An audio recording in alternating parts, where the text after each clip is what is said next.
Друзі, вітаю! Ви на каналі Монетний двір. Як вже казав в огляді 2 тижні тому, Національний банк в травні випустив одразу 2 монети із серії «Розстріляне відродження».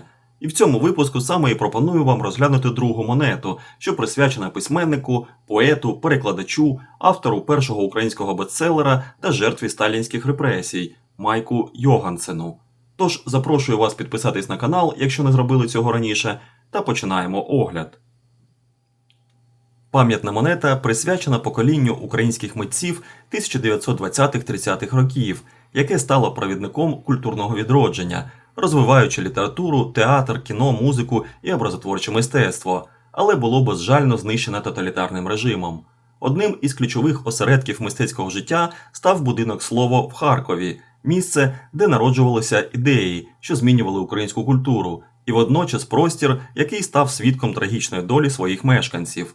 Одним із яскравих представників розстріляного відродження є Майк Йогансен – поет, прозаїк, перекладач, лінгвіст, сценарист і критик. Митець був одним із засновників літературних об'єднань «Гард», «Вопліте» та техномистецької групи «А», співредактором літературного ярмарку. У 1937 році Майк Йогансен був репресований і розстріляний, а його ім'я багато років було під забороною. Ця пам'ятна монета продовжує тему розстріляного відродження, вшановуючи внесок Майка Йогансена та всіх митців, які, попри жорсткий тиск, творили та розвивали українську культуру. На аверсі монети розміщено стилізований напис «Слово» – назву харківського будинку літераторів 30-х років ХХ століття. У текстурі літер проглядається парость озимої пшениці, образ молодого покоління митців, життя і творчість яких були цинічно зламані тоталітарною владою.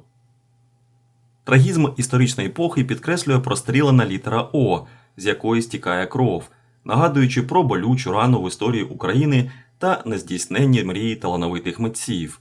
Під текстовою композицією зазначено напис «Україна», «Рік карбування 2026», «Малий державний герб України», номінал 5 з графічним символом гривні та логотип банкнотно-монетного двору Національного банку України. На реверсі монети на дзеркальному тлі зображений стилізований портрет Майка Йогансена, розміщений ніби на титулі книги, з якої виривають сторінки з іменем поета і прозаїка. Майк Йогансен. Унизу під портретом зазначено роки життя митця 1895-1937. Ця композиція символізує період 1930-х років, коли намагалися знищити пам'ять про видатних українців – літераторів, драматургів, музикантів, художників.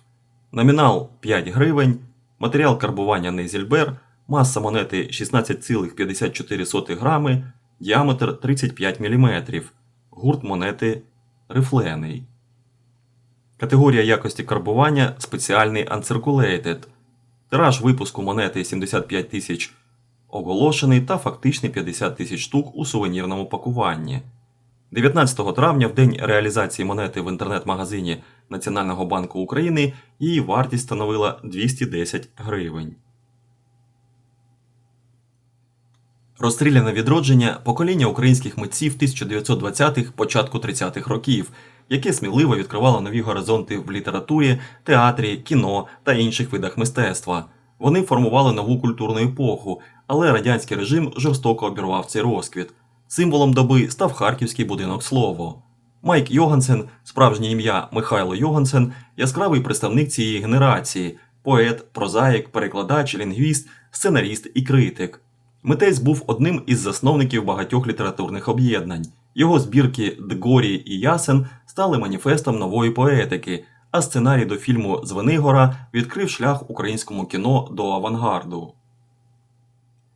Поліглот, мандрівник і невтомний експериментатор, Йогансен піднімав українську літературу до рівня Європи.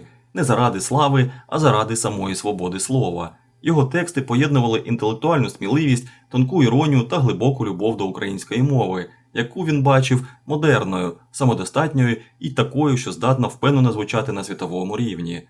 У 1925 році під псевдонімом Віллі Вецеліус Майк Йогансен опублікував пригодницький роман «Пригоди Мак Лейстона», Гаррі Руперта та інших, який швидко здобув популярність.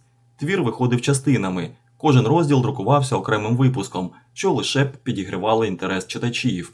Уже за рік роман став справжнім бестселером. Його загальний наклад сягнув близько 100 тисяч примірників. У складеній 1929 року автоанкеті на запитання «Коли ви збираєтесь умерти?» Йогансен відповів «За день перед тим, як мене будуть ховати і оберуть за академіка». У цій фразі його блискучий гумор, внутрішня свобода і трагічне перечуття епохи, що невдовзі почне знищувати власних творців. «Поголившися, пишу елегантно, а не голеною пишу могутнє» – Майк Йогансен.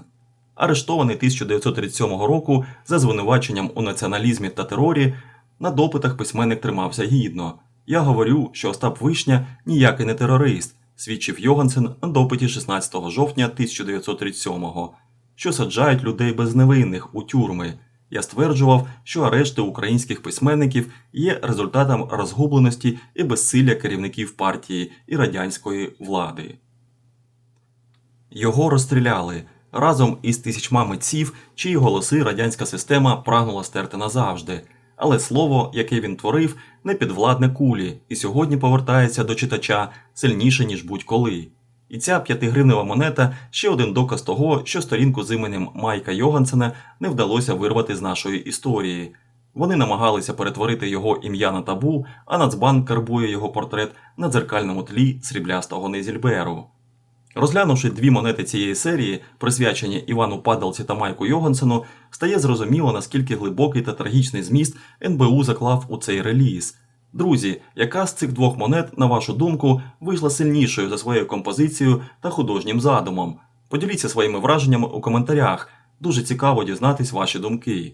Шануємо своє, читаємо українську класику, збираємо рідну історію в металі та підтримуємо український контент. До зустрічі в нових випусках на каналі Монетний двір.